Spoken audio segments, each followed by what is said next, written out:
खून कोई कैसे पी सकता है? जैसे अपना शरीर है वैसे ही भाई का शरीर है। अपने में और भाई में कोई अंतर नहीं। माँ, आप शोक न करें। वह खून मेरे दांतों और होठों को लांग कर आगे नहीं जा सका था।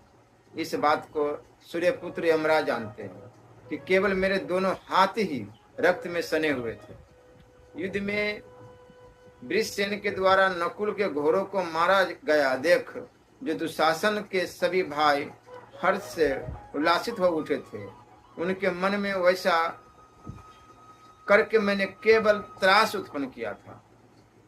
ध्रुतकीरा के समय जब द्रौपदी का केस खींचा गया, उस समय क्रोध में भरकर मैंने जो प्रतिज्ञा की थी उसकी याद हमारे हृदय में बराबर बनी रहती थी। रानी जी, यदि मैं उस प्रतिज्ञा को पूर्ण करता तो सदा के लिए क्षत्रिय धर्म से गिर जाता, इसलिए मैंने यह काम किया। माता गांधारी, आपको मुझ में दोष की आशंका नहीं करनी चाहिए।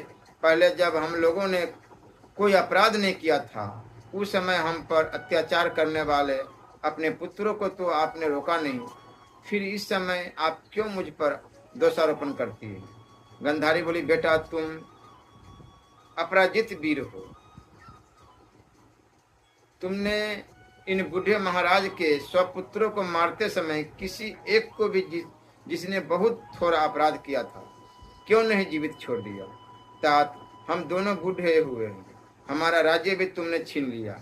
ऐसी दशा में हमारी एक ही संतान को, हम दो अंधों के लिए एक ही लाठी के सहारे को तुमने क्यों नहीं जीवित छोड़ दिया?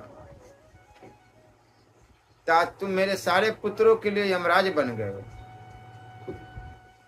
यदि तुम धर्म का आचरण करते और मेरा एक पुत्र भी शेष रह जाता तो मुझे इतना दुख नहीं होता।